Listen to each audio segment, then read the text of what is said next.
Ooh, a new show. It's gonna be similar to Global Roster, but instead of just focusing on playable video game characters that are all from the same country, this series will focus on multinational teams and what their members are all about. So welcome to Nationaliteams, where I'll be talking about the cultures and the stereotypes that inspire these characters.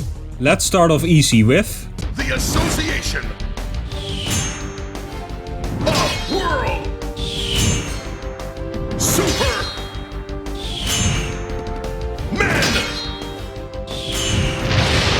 from the Powerpuff Girls. Awesome! I'm not weird, shut up.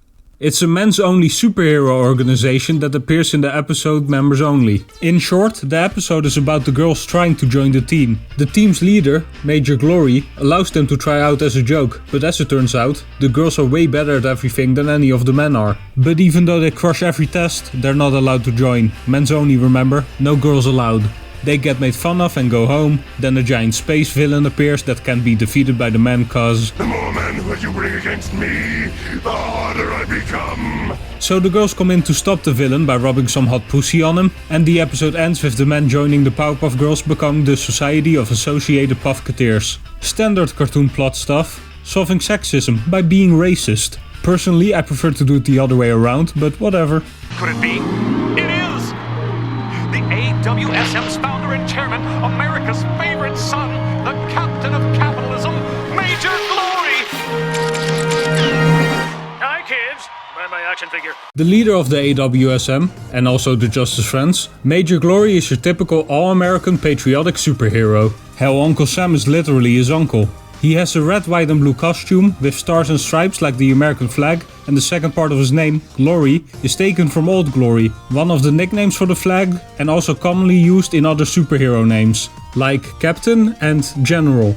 And just like those ones, the first part of his name is a military rank. We all know how much America loves its military. The strongest one on Earth, yet no one to really fight with it. Just waiting for those aliens to invade. Major is also commonly used in superhero names, like Force, Disaster and of course Victory, in two flavors. There's dozens of comic book characters fitting the same patriotic American archetype. Heroic, villainous, some aren't even from America. But this might not even be the real Major Glory. Compare him to how he is in Justice Friends. 5 stars on his chest, white stomach, white pants, and he wants Dee Dee to be his sidekick. While this version only has 1 star, a blue stomach, red undies on the outside, and hates Demdar females. So is this just a new costume he's wearing, or is he perhaps an imposter? A monument to the timeless strength of the British Empire. Big Ben. Big Ben is the strongest member of the AWSM, though he's easily beaten by Buttercup in a test of strength. If Major Glory is Captain America, this guy is Captain Britain. Now some Making Comics 101 for you. The traditional way for superhero comics to show that someone is English or the English version of a character is by smacking a nice big Union Jack on their chest. The English flag alone just doesn't cut it. Sorry, George. Big Ben seems to be wearing the King's Scholars version, as it doesn't have the extra red lines from the St. Patrick's flag on it, which was the one in use before Ireland became part of the UK in 1801, which is of course when the good old British Empire was still around. And with Big Ben being a monument to that strength, it was obviously pretty powerful. It was the biggest empire in history, and one of the only ones on which the phrase, "the empire on which the sun never sets," actually applies. By 1920 it covered about 35,500,000 square kilometers, which is 24% of all land on Earth. And it had over 412 million people living in it, 23% of the world's population at that time. That's like 0.02% of the men your mom has slept with. Outside of all of that, he's clearly a stereotypical English gentleman. Monocle, check. Bad teeth, check. An English bowler hat, check. Speaking in tongues and harpsichord noises. Right here, governor. Pip pip tot tot and a cheerio, what? Check and double check. Lastly, there's obviously his name, Big Ben, which is the name of the bell inside the Elizabeth Tower. What? Did you think the clock itself was named Big Ben? Oh, you silly. Also, Ben is a masculine name, and this is an all-boys club, no girls allowed. Japan's perfect upgrade of man and electrocellular micronet enhancements. Email. It's an alpha, it's a sigma, no it's email. He's the team speedster, so like the Flash, just named after a different software. He also kinda reminds me of Ram from the New Guardians, and just like him, he's a superhero based around technology. There was a big fear of Japan outpacing the West and taking over Western companies in the 80s, with such innovations as the Sony Walkman. It's why we have Japanese companies as still the standard villain of every cyberpunk story ever. Nowadays these fears have mostly gone away, but the tech part about him that's still surprisingly relevant is the fax machine noises he makes. Email! One lap around the world. Yeah, for some reason fax machines are still used in a lot of Japanese businesses. They just can't get rid of them. Now as the team speedster, email is the fastest member of the AWSM, being able to run around the world in precisely 7 seconds. So some quick maths. The circumference of the Earth is 40,075 kilometers. So running that in 7 seconds means email's top speed is 20,610,000 kilometers per hour. Pretty fast. But Bubbles is faster, beating him by 2 seconds. Lastly, he's obviously named after the 90s boy band Email.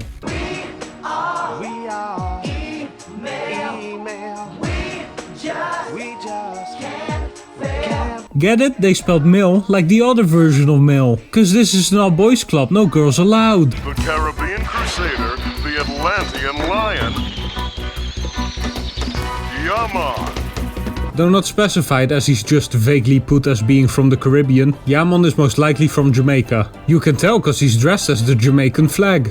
According to Louis Vuitton. He's actually dressed as the former flag of Ethiopia that was used during the reign of Haile Selassie and is currently used by Rastafarians as a symbol to represent him. Rastafarianism is a religion that was founded in Jamaica during the 1930s, and part of their belief is that the mentions of the Lion of Judah in the Bible, which is depicted on the flag, refer to Haile Selassie and that he's the biblical Messiah, aka the second coming of Jesus Christ on earth. That's right, we missed him. The other stereotypically Rastafarian thing he's got going on for him is of course his dreadlocks, which also holds religious significance for them as it's linked with the biblical figure Samson, and is a symbol of strength. He also appears to have constantly bloodshot eyes. He must have had his eyes open when underwater, so now the salt water is irritating his eyes. Yup. That must be it. Lastly, his name. Ya-Mon will always be said by Jamaicans in media till the end of time. Sanka, you dead? Yeah, man. It's basically just saying yeah man with a Jamaican accent, making the mon part masculine. And this is an all boys club, no girls allowed. The most machismo for your peso, Mexico's Muchacho. He's Zorro. He's dressed like him, he does the cutting the initial thing, he's just Zorro. The character of Zorro has been a huge inspiration for superhero comics, being one of the first masked vigilante style characters, and someone I'll probably be talking more about in the future. But is he Mexican? Wikipedia says, yeah sure, whatever, which is good enough for me. Muchacho doesn't have much else going on for him, so let's just go to his name. Muchacho basically means young man, and Mucho means much, so his name translates to much boy. And this is an all boys club, no girls allowed. The Sentinel of the Savannah. Africa's monarch of might. Mandingo. Mandingo is from the beautiful country of Africa. He has it on his pendant as well.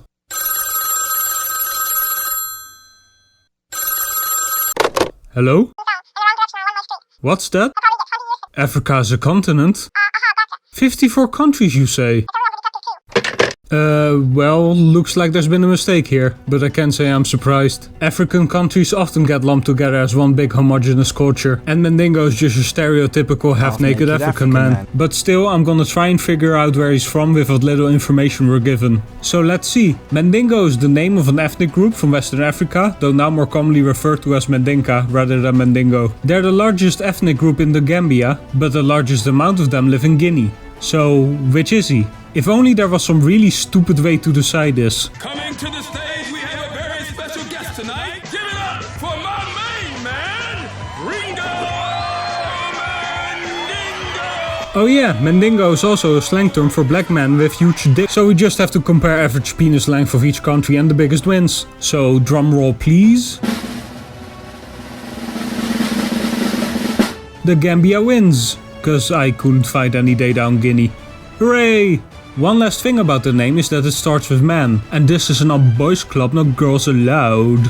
Channeling the collective manpower of the world's largest nation, Mushu Gai Man. Everyone in the glorious nation of China is equal.